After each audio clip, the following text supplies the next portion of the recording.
they suggested that I cancel the cycle, and I was about to. I'd picked up the progesterone to cancel it, and I thought, I don't think this is actually going to happen for me. The lactation consultant I had at the hospital told me I was too old, too overweight, I needed too much fertility assistance, and I was never going to be able to breastfeed. Not having a ton of success with breastfeeding. She said, yeah, you're letting her get away with some bad breastfeeding behavior, and that's caused a bruise on her lip. What? That's not a Well, thing. The hard stuff is harder Mm. alone. And that's where having a village is so vital. today we're talking with Rosalyn Stevens, a former political insider turned solo mom of two.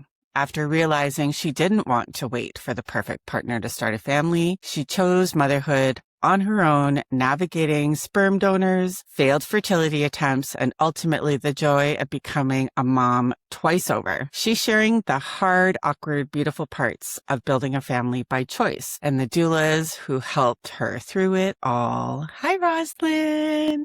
Hi. Hi, my magic doulas. Aw, you're so Rosalyn. sweet. So nice Thank to have you. And thank you for offering this story. Like there's so much vulnerability in offering this information and sharing it with everybody. So thank you so much. You know that we already love you to pieces, so this is easy. Well, when I saw that you were doing a podcast and you were doing kind of do you know anyone who's got a story to tell? I thought that when I was thinking about doing this and seeing if I'm the only one or if I'm absolutely nuts to try and do this by myself, which partly true, but definitely not the only person. There weren't a lot of stories out there. So maybe if sharing my experience can help somebody kind of understand some of the perspective, I'm happy to do that. Yeah, especially since you bravely went on and did it again, right?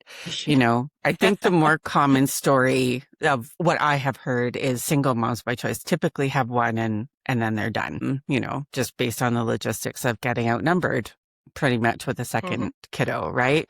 But yeah, I think this is maybe going to help some other people maybe decide if they go on and try again or stay where they are. So I read in your bio that you always wanted kids, even when you were young. So why don't we start there and then let's go through your journey a little bit. So this desire to have children, what was happening in your life, then and then as you kind of started to make this decision to be a single mom by choice?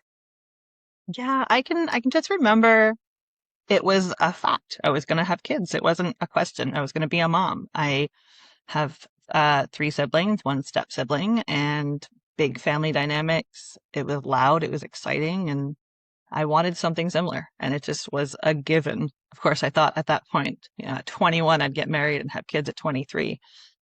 That's not reality for a lot of people. I think at, that young age, I had no concept of time, but it was just always going to be something in my life. It ended up going into journalism out of college, and that was a really fun experience. And then from there, went back to university, and I kind of really focused on studies for a while.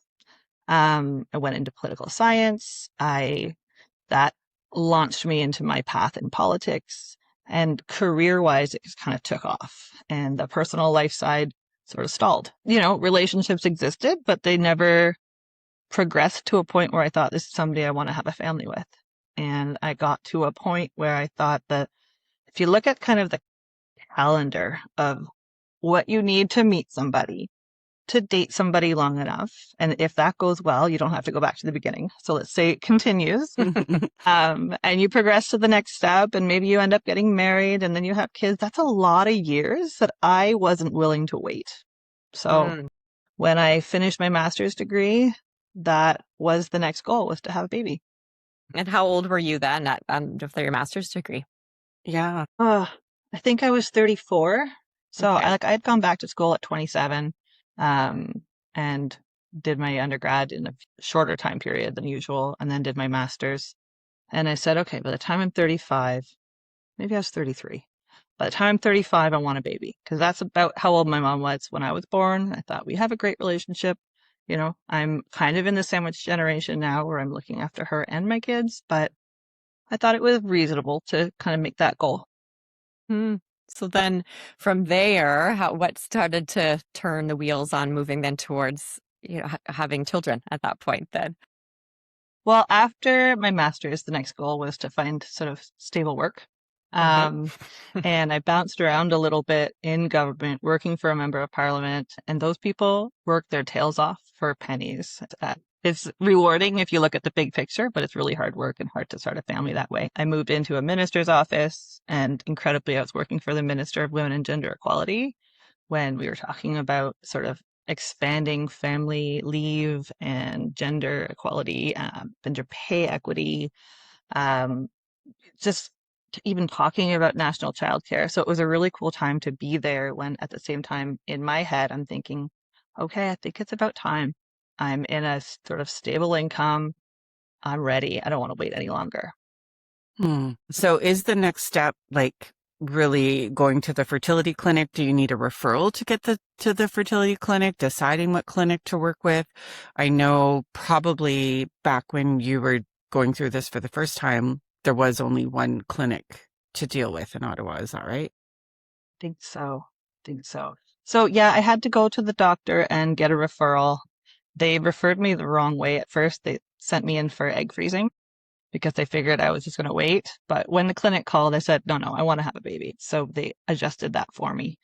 And it was a bit of a wait to get into my first diagnostics, but I don't think it really took that long. It's a series of diagnostic tests to look at sort of your history, look at like your reproductive system, see if there are any barriers, right? Is there a blockage in the fallopian tubes? Is there an issue with egg production? Any of that all had to be assessed before the doctors could make a plan. I have what's now been called PMOS. And so that was a factor too. Higher egg production, but not really good eggs that weren't really being prepared to make a baby. So it's kind of funny how comfortable I am talking about all of this stuff when in science class. So it's like, oh God, eggs, sperm. My daughter has a book called What Makes a Baby, and she's like very scientific about it. She knows all the bits that need to be made. You need eggs with sperm, a uterus, and that makes a baby. Her teachers, if she, sometimes when they know a lot like that, their teachers are I had to warn her preschool teachers at one point. I'm like, she's on a big kick of her What Makes a Baby book, so she might talk about eggs and sperm. Just heads up. just warning you. Heads up, indeed. Sorry to the other parents. Yeah. Oh, I love it. Yeah. And did the clinic help you navigate through the sperm acquiring sperm? Because as I understand, in Canada, you can't purchase sperm in Canada. So yeah, it's tricky. In Canada, there's, I think, one bank of Canadian donors, and they're voluntary donors. There's not many of them. And my concern there was if it's a really shallow pool, I just don't want to set my kids up for any awkward encounters in the future, right? If they end up meeting someone wonderful and find out they're a sibling, that'd be pretty awkward. So I tried a couple different sperm banks, and really what helped me was online forums. There are a lot of online forums for people who are trying to conceive, and people saying like, I had a good experience with this bank. I had a terrible experience with this one. Some people have very specific requirements that they need for like religious or cultural background. I was pretty open. I wanted, someone with a good health history, similar height to me, which like children are gigantic. So maybe that was a funny choice. You never know. And generally, when I started looking at sperm donors, I was looking at it like a dating profile.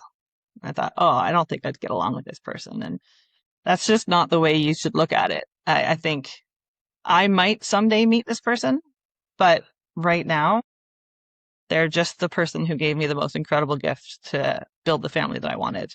Someday, if my kids are curious, we can definitely reach out, but that's for them. It's not for me.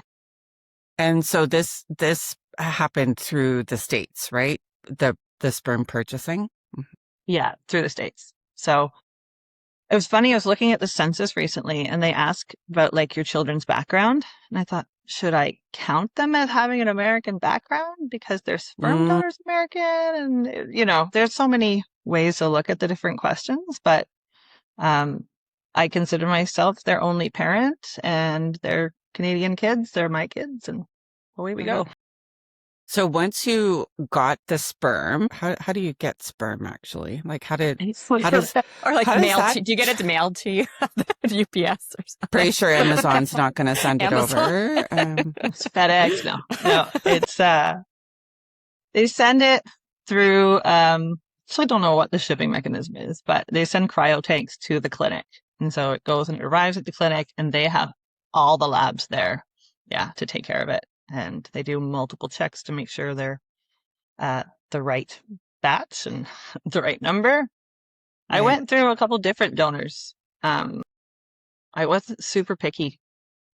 I thought, I'm not going to marry this person, so I don't have to keep trying with them. If it doesn't work after 2 tries, next. Next. Hmm. I want the So, babies. That's what matters. and there was a worry about your egg quality then at this point, or? Um, it was about, yeah, I guess quality was a question and whether I was how much medication would be required to help me ovulate.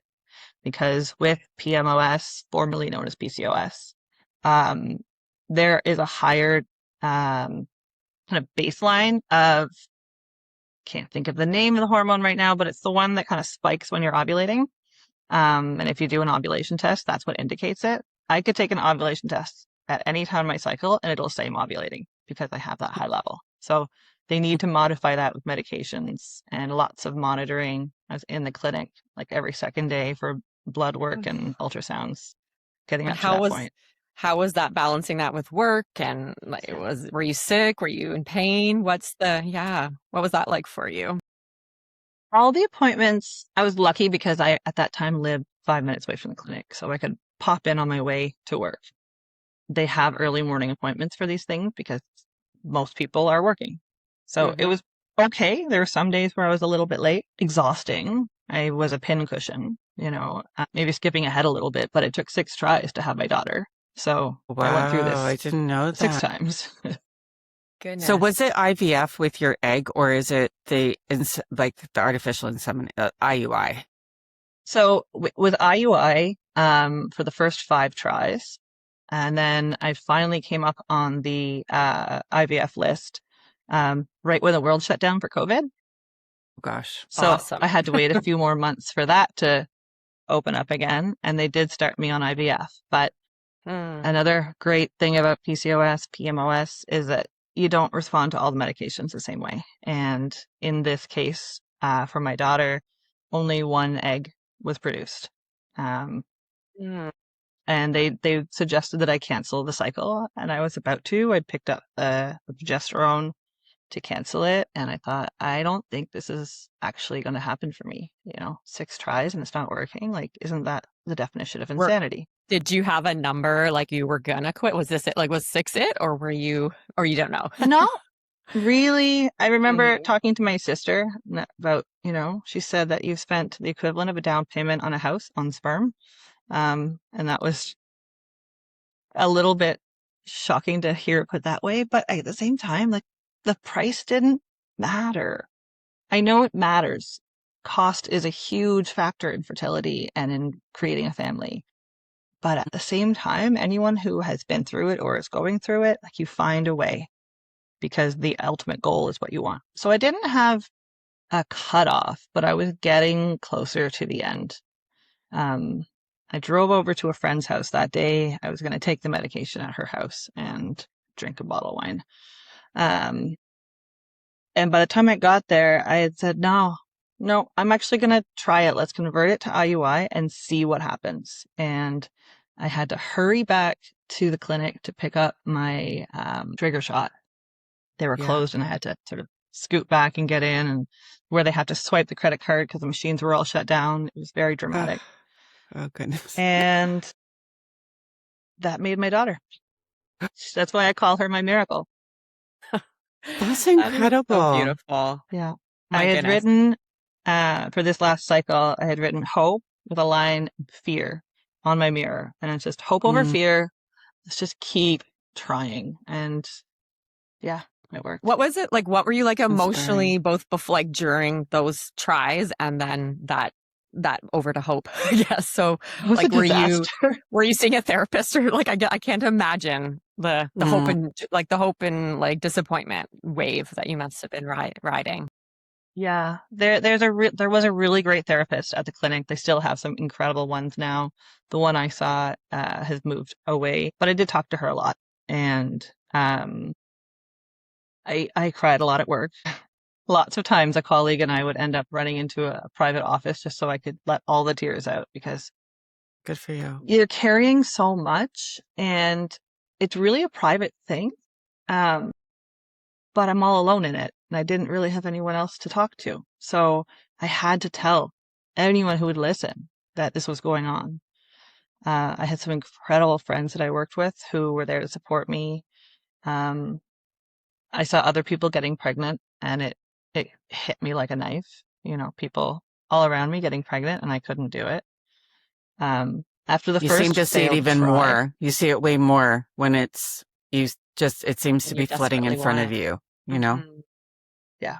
Well, it's like when you Mm. buy your car, you see your car everywhere. You want a Yeah. baby, You everyone see, else is having one. everyone is pregnant. Yes.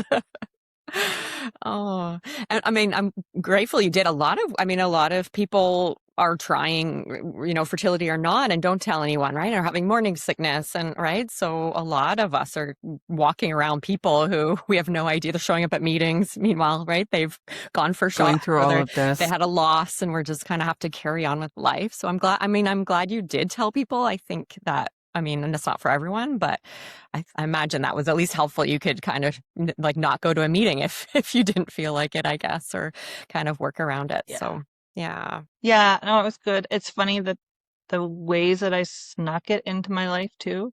We were putting on a big event, and again, I was still working for the Minister for Women and Gender Equality, and it was the big Gender Equality Summit in Ottawa, and it had a ton of stakeholders, and I was doing social media, so I was supposed to be there taking pictures, and I snuck out over my lunch, got a taxi, head down to the clinic, was inseminated, came back, and got back to work. You know, just your average Just Tuesday, a normal whatever. Yeah, day. I did that again. Another time we were heading to Toronto, and so at lunch I snuck over, got inseminated, came back, and I was standing with the minister before the airplane, and I kind of lifted up my pant leg, and I had socks that say IUI got this, and a little sperm all over it. And I was like, yeah, by the way, this By the happened way, today. this is where I was earlier. As we're jumping onto an airplane to head to another event. My It was God. Oh my gosh, that's yeah. amazing. Oh, The most oh, shocking place that I ever found out that I wasn't pregnant was in New York at the UN. And we were there for the Commission on the Status of Women. And I thought, this is going to be amazing. If I find out I'm pregnant here, like, how powerful is that going to be? And then it wasn't. And I'm sitting in the General Assembly, like, hearing all these incredible speeches about the power of women and trying so hard not to just burst into tears. my goodness. So much It's a lot disappointment. to hold. It's hard when you It's want it so hard. bad and your body is just not working. And you think, what am I doing wrong? Did you reach out, or were there any support groups available? I'm like wondering if there must have been others like you, other, people going through fertility, Hmm. whether they're single or not, or were you able to find any support groups? Yeah, there's actually a really amazing group of single mom by choice in Ottawa and in Gatineau, and they kind of come together. There was an informal group that I connected myself to that used to be an old Yahoo list that I think I was one of the last people to get Yahoo. in through it. But I met these amazing women, and we were all in the trying phase, and we would get together and share our frustrations and agony of trying to choose a donor and trying and trying and trying. And, a lot of people went through it, but we would get together, we'd go for hikes together, we'd go for lunch. And there's still some of the people that I'm really close to now that, we check in, we go to IKEA for breakfast sometimes. If you see you're at IKEA and you see a table full of mums and wild babies, that's us. I might be Wow, the that's only one awesome. there with two, but Amazing. So you get pregnant with your daughter. The pregnancy carries on, complicated, uncomplicated, everything. complicated, except for my own factors. Like I was working a really high stress job. I was working 12, 14 hours a day. We were in hybrid parliament. The House was sitting until midnight at times, and I was there. I, at that point, was the director of parliamentary affairs. So managing everything that goes in parliament for my minister. And so I was up late, and there were a lot of working weekends, and it wasn't a lot of time to rest. And my doctor just wanted me to slow down. So I went off early. I think I took 2 months off before I started my mat leave so that I could just become a potato. And I moved at the same time, around 6 or 7 months pregnant. I moved to another Oh apartment. my So, gosh. Throw it all in there. as you do. Mm-hmm. And when you gave birth to your daughter, did you have a support person with you at all? Or, Help my mom. no, that's great. Mhm. Yeah, my poor mom. So my birth story with my daughter was dramatic. I was in for an induction and it wasn't really working very well. They gave me, starts with a C. Cervidil? It's Cervidil. Yeah. Mm-hmm. I hated it. It was so Mm-hmm. uncomfortable. I immediately asked for drugs. The pain was not fun. And I said, Mommy, it hurts. Come now. Why were you being induced? Was it post or? The doctor didn't, because of my age, didn't want me to go past 39 weeks. And had I known you two before that, I might have pushed back a little bit. You see both of But our faces. Mm-hmm. yeah, there's so much that it's amazing how much you don't know when you do this the first Mm-hmm. time.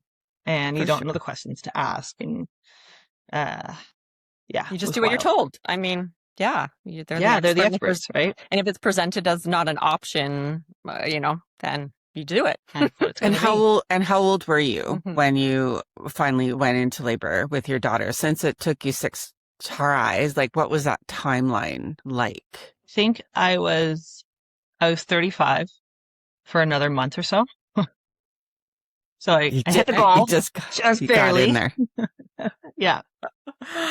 Yeah. I Okay, mean, so you with my got in. son, I was 39, so I can understand that a little more. Mhm, But mhm. yeah, 30, I have 35. geriatric no matter which child you consider me. Yeah. So Crazy. your But so your Cervidil wasn't fun. You got an epidural then at that point, well, at that point, or no, the because I really wasn't pain progressing meds? well. Mm-hmm. Yeah. So they wanted to keep going with Cervidil. And anyone who's had Cervidil more than Mm-hmm. once knows how very uncomfortable that is. Mm-hmm. Um, so I guess that went in on Wednesday night. On Friday night, things took a bit of a turn. We had an amazing dinner, um, brought in because don't eat hospital food. Bring in your dinner. Um, and then my daughter decided she was bored or something. If you meet her now, it makes perfect sense. But we think, grabbed the umbilical cord and sent a panic across the nurses because So her heart heart rate rate. just dropped right out. Yeah. Mm-hmm. And they said, oh my God, we need to do a C-section. They flattened the bed. A ton of people came in. They found her. She was okay. She was just being goofy. And, but they wanted to do a C-section, but because I just had dinner, they couldn't. Mhm. So it wasn't like a stat, have to do it now. It was we would really like to get this baby out of you. Did you So the dilate at plan, all? Were you dilated at all at that I point, think a or softened little cervix? bit, Okay. maybe a little bit, but not a whole lot. Like it was Mm-hmm. really, really Mm-hmm. stubborn. First baby takes a Mm-hmm. while. Mm-hmm. Um, It does. yeah, I wish at this point that I've been able to just labor at home, but also I wouldn't have known that heart rate dip. So there's the two sides to that, True. right? Mm-hmm. They decided to monitor me overnight and, if needed, do a C-section in the morning. Um, I didn't sleep because they kept positioning me in different ways and whatever had to be done. And we made it through the night fine. And that morning, my doctor was there and she said, you don't want a C-section. You're a single mom by choice. That would be a brutal recovery for you to try and do everything on your own and recover from a C-section. So let's try and avoid it. So she did give me the Pitocin, and then a little while later broke my water, and it started to really move along at that point. So 3 days in the hospital, finally got there. Wow. Okay. Yeah. Wow. But Amazing. she was smart lady for really Yeah. helping you Really try to have a vaginal delivery. She's amazing. being Yeah, aware of Yeah. truly. that, Like right? Yeah. No. Having my advocate there was the best thing in that moment because we talked about it. Um, and my mom is always going to be my advocate, but that also means that she wants me to be safe and she wants the baby to be safe. So Yes. if the doctors are telling her or the nurses are saying a C-section is what's needed, we were going to figure it out, right? Mm-hmm. Yeah, of Were course. were you treated, do you think, differently, or were there things that came up along the way, both fertility journey and the hospital experience and the doctor experience as a single mom by choice? Were there things that were said or done that maybe felt hurtful or not okay? Not Or as much with the mm, delivery. mm-hmm. Afterwards, absolutely. Mm. Um, I think Christina may have told you about the lactation consultant I had at the hospital. Told me I was too old, too overweight, I needed too much fertility assistance, and I was never going to be able to breastfeed. What? Yeah, that was my introduction, and it was what? It was awful. And what I didn't know at the time is that my daughter had a lower lip hemangioma, which made that seal really hard for her to do. So it was actually like a physiological issue, not me. Not because I was too old, too overweight, and depended on fertility assistance. Like, come on. My gosh, that is First of nuts. all, anybody's BMI, anybody's BMI and age has no reflection Nothing to do with it. on breastfeeding. Yeah, okay. It's not okay. Wow. Okay. So when did you discover oh my gosh, what's the word? Hemangioma. Yeah. Yes, yes. Hemangioma. She can When- say it. She's been Oh, I saying bet it she since she can. was like 3. Oh, that's so cute. When was that discovered? Like, was that Wow. immediately? Okay. This is a story. Okay. Are you ready for more eye rolls and sighs? Yeah. This is where the you're a single mom, just go get some rest stuff came in. So we noticed a bit of a bruise on her lip and weren't really sure it was just a dark spot. I never had a newborn. I didn't know if it was normal or not. This is like Mhm. a weekend and my mom is with me and we're trying to make it work. So I got her to the doctor and I said, is this something I should be worried about?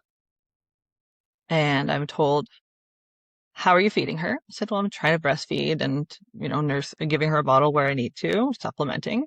Um, I said, I'm not having a ton of success with breastfeeding, but she's eating both. She said, yeah, you're letting her get away with some bad breastfeeding behavior, and that's caused a bruise on her lip. What?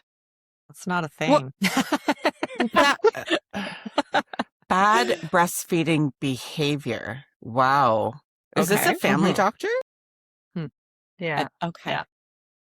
Yeah. So what did you do at So that point? Is that I thought, oh, what am I doing? I'm hurting my baby. So I'm going to just stop breastfeeding. I'm just going to give her a bottle and I'm of course? not going to risk it. But of course it grew and it got darker and it stretched across her face. And I was trying to sort of ignore it because I felt so guilty that what have I done to this poor sweet baby? I've already brought her into the world with only one parent and now I'm messing with her lip. Um, my mom was more concerned and I just brushed it off. I said, look, it's a bruise. It'll go away. But then she started having a lot of issues. She was just crying a lot, like more than babies cry, but more than normal. She would, when I'd feed her at night, then she'd just cry and cry and cry all night. And I took her to see another doctor. Um, and they said, yeah, babies cry, and you're a single mom. I'm sure you're just really tired. Just, do you have any help? Go get someone to watch the baby so you can sleep because I'm sure you're just tired. And that didn't help. So I was in and out of, that was a community hospital. And then I was at CHIO again because my baby's screaming her head off. Something's not right. And I was in CHIO probably 2 or 3 times before somebody finally said, oh, she's got a hemangioma. I said, a what? They said, yeah, just be careful it doesn't burst. What? What? Just be. They they expected you probably to know that this was already a thing, and then Yeah. you're like, Yeah. okay. Okay, what would happen if it burst? Like, what is this? And so I learned that it's a cluster of blood cells, and if it burst, it could bleed a lot. And that's scary. And Mhm. then when she was about 5 weeks old, we were in line to pick up something from one of those like those secondhand auction things, waiting in our car to pick up our stuff, and she was just screaming. And then I noticed that it was cut. And I took a picture and posted it on a hemangioma forum because, of course, once I found out what it was, I went and found all the information I could. And someone said it's ulcerated. Go see a doctor right away. So off we go to CHEO again. And I mean, I love CHEO. They see so many people. They have some of the best caregivers, but they are not always on the right track. We waited all night. They gave her some medicine. She was a little bit better. And they said, yeah, you just have to learn how to manage pain. And we'll give you some education on that if you want. And because it's so late, you can just sleep here. Because they were worried, single mom, super tired, can't drive home. Very concerned. And I'm really glad that we stayed because the next morning we were admitted. And by that afternoon, she was on a feeding tube because she couldn't eat through her mouth. Well, she's probably in so much pain. How could you possibly? Yeah. Yeah. So, I mean, the biggest thing that I learned out of that is trust your mom gut. Like, fight for your babies. Don't let someone second guess you. Yeah.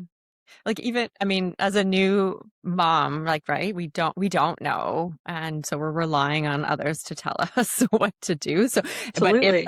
but there's that little wiggle. And I always tell people like, go if you, right. Even if you're wrong, like, right. Again, you sure there's a wait list or whatever, but at least you followed that. Cause you never know. Worst case, you're going to spend hours in CHEO and they're going to send you home. That's right. So how did you feel after that? Did you feel angry, like upset? Like what was happening for you then? I was furious. Of course you were. Like I am a passionate person. I have my beliefs and like they didn't trust me to know what was right for my kid because I'm a single mom. I was so mad and sad and scared. And what if I hadn't taken her in? What else could happen?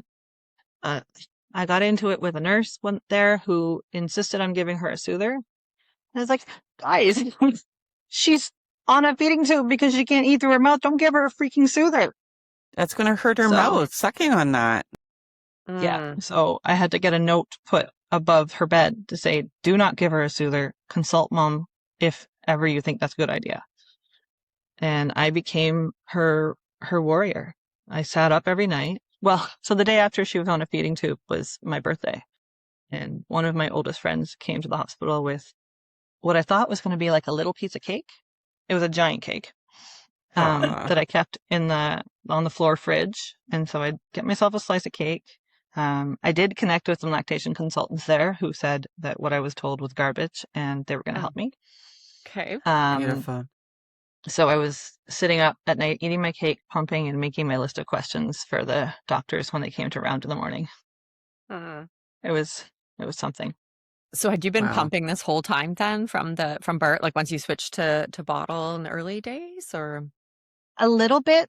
I think when I was told that breastfeeding was not going well, I just got so angry at my body.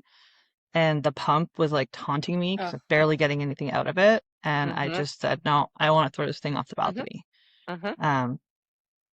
Once I got to CHEO and they helped me a little bit, it was better. But again, I was really not getting much. And I know now that I was sized wrong. I was on absolutely the wrong flange size. And one of the issues with COVID is you couldn't really go and see a consultant. People know. So I guessed, and I guessed wrong. And how did you end up learning about postpartum doula care, and what changed for you once you sought out getting that? When the angels arrived? Oh my goodness. So, somebody I went to journalism school with, is a doula in Montreal, and she'd been posting about it, and I thought, oh, this is amazing. I want that. Someone to come in and just help me figure it all out. Or, as was often the case, put me to bed, make me a snack, and take care of my baby. So sad. It was life changing. And so the first time Christine came over, it was funny because like I didn't know you. I'd never met you. I really knew nothing about you. I knew the organization you were with, had a good reputation, and I needed help. So I like handed you my baby, bye, and went to bed. And I've never trusted anyone so quickly before in my life. I know. I'm always amazed at like, okay, like we haven't met and I'm a stranger, but yeah, I know. Yeah. When you're It's the magic of exhausted doulas. exactly, right? Yeah. Yeah. Oh, I remember waking up and she was wrapped up in a little blanket in a chair. Christine had like done my dishes and made me a snack. My house was clean. I was like, what? What kind of magic is this? That was incredible. Yeah. I'd never been able to wrap her the way you did. I'd never got that done. Yeah. It comes with But years of practice. a lot of babies. A lot of babies. I'm not ready to have that many babies to master it. No, exactly. Yeah. By the time you master it, they don't need it anymore. That's And then you right. forget all They're those skills and done. it's done, you know? Yeah. And so obviously the postpartum care helped you through a difficult time. Erin and I coming over and Yes. helping you get rest. Like, what do you say to other single moms by choice who are like, oh, I'm fine. I can just do it all myself. Tell them they can't. Like, it's harsh but true. You can't do it yourself. With my son, because you guys opened this incredible other organization that I'm such a big fan of and wish there were 10,000 more of, I couldn't have you. And I went looking for someone else because I knew I needed support. But at the same time, my cousin came over from England because I was going to be alone giving birth. She wouldn't have that. So the next day she got on a plane and came to help me. Yeah, like That's the most amazing. incredible woman. Mm. Did it And take as many tries to get pregnant with your son? Like and you had the same No. sperm, you must have I- the same sperm donor because I know they're like little twins of each other. They look so much alike. Yes. Yeah. No, same donor. And with my son, I did IVF. I'm like, stop screwing around. Let's just go straight to IVF. it. I had been on the list before, and because I didn't go through it, I was good to go. Oh, Wow. amazing. Okay. So- One try? One try, One. You okay? like 24 eggs, Oh my goodness. 17 made it to 17 fertilized, and I think 12 made it to Wow. freeze. Holy. Yeah, I've got a football field. You got a whole It's team. crazy. That's one upside of PCOS, PMOS. You get a lot. You get But lots of it eggs. was- Yeah. Huge and uncomfortable and at risk for the hyperstimulation big time because there were so many. So there's downsides too. Mhm. But no, he was my second transfer. Second Amazing. transfer. Yeah. And did you only put in one at a time? Because Yeah. like, was there a conversation about like putting in more than one? Because, you know, you get double the chances, but then thinking about being a single mom by choice with a toddler and twins.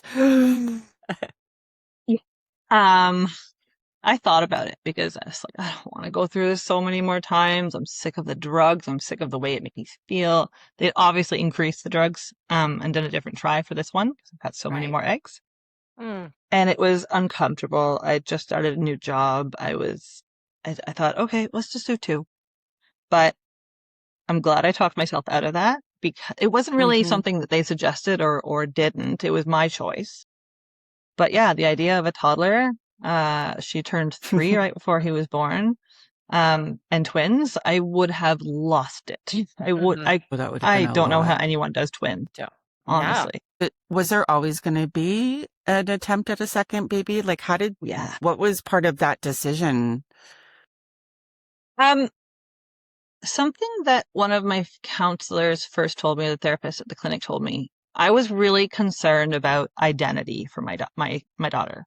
And is she going to feel like I've betrayed her or like I have taken something away from her and not giving her a father? am I so selfish in doing this? And is she going to immediately start flocking to go and find this donor? And, is it going to come back to bite me? And she said, often what she finds is that when there's multiples in a single parent family, that family is just complete and they don't need to go looking elsewhere for identification and for identity. And that was part of it. Also, I wanted 4 children. I'm done now. 2's good. I'm Two is done. good. 2 is like 4. I mean, right? Like, I have 1 for each hand. Like, it doesn't get better than that, right? no. We walk That's down the it. street and I have the 2 of them. My son's singing out our names and he's so excited to have all of us together. It's amazing. So yeah, and the birth with him was a lot easier. The delay there is that they didn't have a bed for me. We tried outpatient induction again because I was so old. And So old. it didn't work. So they inpatiented me and he was, well, yeah, 7 minutes of pushing and he was out. So Whoosh. Hail to the second that's another babies. reason not to have a third one because like that child would be born in the elevator. We slipping out. Like, So do you talk to them about this now? Like, how do you tell them their story? Like, what do they make of it all? I started practicing with my daughter when she was really little because I was like, okay, I'm going to have to tell this story for her whole life until she's comfortable with it. I want to start figuring out before she's really understanding what I'm saying.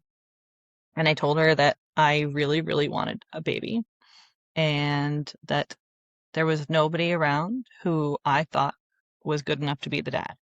And I wasn't going to wait for anybody to make it happen. That there's lots of different kinds of families. Some families have 1 mommy or 1 daddy, or 2 mummies or 2 daddies, or 1 mommy, 1 daddy. There's lots of different kinds of families. And so I found a doctor and this incredible donor who gave me the piece I was missing. And we're so grateful to the donor. And with a lot of help from the doctor, I was able to make a baby. And that we're a mom and kid family. And it's pretty awesome. I used to get freaked out when she would call every other man she saw a daddy. I was like, no. You could be my daddy or you could be my daddy. Turns out a lot of kids just do that because in the daycare setting, they're all talking about their mommies and daddies, and that's the thing. I'm less freaked out now when my son says, mommy, daddy. I'm like, who's this daddy you're talking about? So how old are they now then? They're like 6? My daughter just turned 5. 5. Okay. Yeah. It's like how? And my son is turning 2 pretty soon. Okay. In a few days. Oh my Yeah. goodness. They're 10 days apart. 2 years and 10 days. Now, clearly the joys outweigh the difficult times, but what are a few or a difficult time that you can really remember that you thought, this is crazy. What have I done? You know, there is, I think, a lot of unheard regret sometimes when we, single women by choice, and not regretting all over, but the little bits, what was the hardest?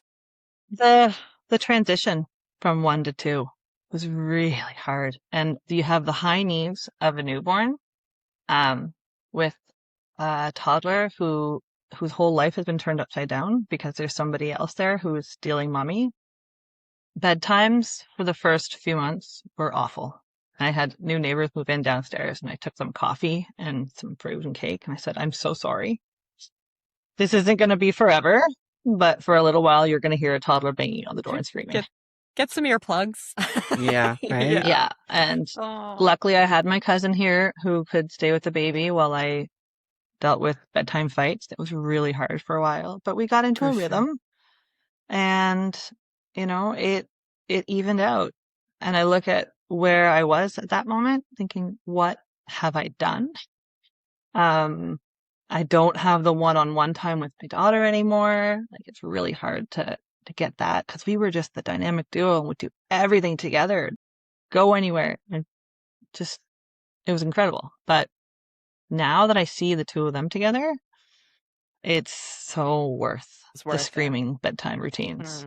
Mm-hmm. The other thing, though, that I'll highlight, just because I'm dealing with some difficult stuff right now, as kids get older, they have new and different issues. When you don't have a person to sort of reflect that off of, and you're dealing with it yourself, it is hard. The hard stuff is harder alone. And that's where having a village is so vital. Mm-hmm. And I'm lucky. I have an incredible community. That community that you talked about earlier, where it's more, is this just like your community, your friends and your family, or are you speaking more about connected with other single parent by choice? A little bit of both. Some of the other single moms, still really connected with, and we, share ideas and sort of talk through issues together. And some of it is just this awesome neighborhood that I've moved into. I've got neighbors Oh, all good. over who are happy to help, and school friends, parents of school friends. When one of the scariest things that I had to try and figure out, because my daughter was in the hospital so much when she was younger, what do I do if I have to take my son to the hospital? What do I do with my daughter? And there were some times where I had to either take her with me or have someone come and sit and hope she didn't wake up to a stranger. But more recently, I had a friend. I dropped her off with a friend while I took him in, because he's a creepy kid, so he Oh, had to go, and she was happy to go play with a friend. And so a little bit more to I'm juggle for so sure. lucky. Yeah, but I'm so lucky to have these people that will sort of help me pick up the pieces. And I remember after my son was born, and I had not the best doula experience to start with, I felt like I had to kind of go home. And so I came out to Rooted. You guys were there. I was like, come. Tell me what I need a come. hug. Yeah. Yeah. Oh, thank you, Rosalyn, so much for sharing your story. It's just you're remarkable. So we brave. love you, and Thank yeah, you. we honor you for the family you put together. I think it's amazing. So yeah, anything Thank else you you. wanted to share? I know we're kind of short on time now, but is there anything else you want Yeah. to start with? Yeah. Oh, sorry. I talk so much. Oh, it's No, I beautiful. think It's good. a lot of people look at single moms by choice as like these incredibly brave people. And I think maybe we're brave. Maybe we're facing really tough things, but we're also just moms trying our best like everyone else. We make mistakes, Mm. and sometimes we get it wrong, and sometimes we just put the TV on and run away for a minute. Just like Hide in the every parent. closet. Yeah. Yeah. Yeah. Put the Aw. chocolate up on a high shelf where they can't reach it. 100%. Yeah.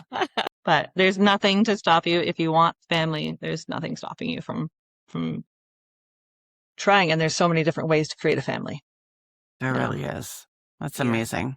Oh, Thank you thank for you so sharing your much. story with us today. Thank you for having me.